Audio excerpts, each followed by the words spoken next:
युद्ध में चाहता क्या है? जब ट्रंप सीजफायर की बात कर रहे हैं तो फिर ईरान क्यों नहीं तैयार हो रहा है? दरअसल ईरान की भी कुछ शर्तें हैं, जिसमें सबसे महत्वपूर्ण यह है कि हॉर्मुज का समुद्री मार्ग ईरान के हवाले कर दो। मतलब ईरान कह रहा है कि स्ट्रेट ऑफ हॉर्मुज पर हमारा अधिकार हो और सिर्फ हमारा हो। ये एक ऐसी शर्त है जिसपे ना तो ट्रंप तैयार होंगे और ना ही उनके सहयोगी गल्फ देश तैयार होंगे। ईरान ने कहा है कि हॉर्मुज को हमने बंद थोड़ी किया है, हमारे जो मित्र देश हैं उनके लिए जहाज खुला हुआ है, बेधड़क इस रास्ते से निकल सकते हैं। ईरान ने नाम लेकर कहा कि भारत हो, चीन हो, रूस हो, पाकिस्तान हो, इनके जहाज हॉर्मुज से जा रहे हैं। दिक्कत सिर्फ ईरान के दुश्मन देशों को लेकर है, यानी जो उनसे दुश्मनी पाल रहे हैं उनके लिए ये रास्ता बाधित हो सकता है। वही हॉर्मुज पार कर चुके भारत के 2 जहाजों की अगर जरा बात करें तो आज कांडला पोर्ट पहुंचेगा जगवसन जहाज। 46,000 टन एलपीजी लेकर आज गुजरात के कांडला पोर्ट पर यह जहाज डॉक करेगा। इसके अलावा वो दूसरा जहाज पाइन गैस नाम का, इसमें 45,000 टन एलपीजी है और इस जहाज को कर्नाटक के मैंगलुरु पोर्ट जाना है। ये दोनों जहाज भारतीय नौसेना निगरानी में समुद्र तट की ओर बढ़ रहे हैं। पहला जहाज गुजरात में और दूसरा कर्नाटक के मैंगलुरु पोर्ट पर लगेगा। तो फिलहाल अब ईंधन वाले जो जहाज हैं वो सुरक्षित आ रहे हैं।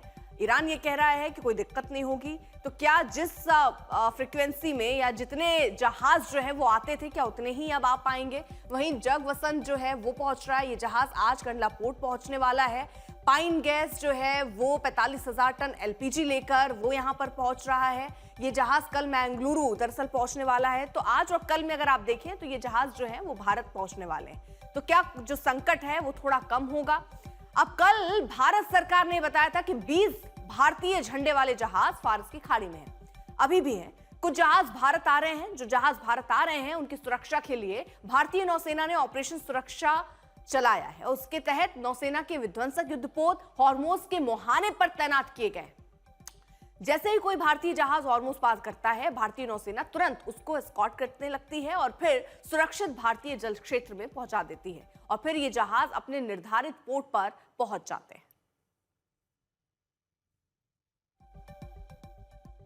तो फिलहाल अब कोशिश यही है कि ज्यादा से ज्यादा जो हमारे फिलहाल वहां शिप हैं उन्हें यहां निकाला जाए और जो आवाजाही जो पहले थी, क्योंकि ऐसे अगर कम रहेगी तो भी संकट है, क्योंकि हालांकि ये तो भारत ने स्पष्ट किया है कि हम और वैकल्पिक रास्तों को भी हमने तलाशा, यानी सिर्फ इस मार्ग पर हमारी डिपेंडेंसी नहीं है, हम और भी अपने विकल्प तलाश रहे हैं।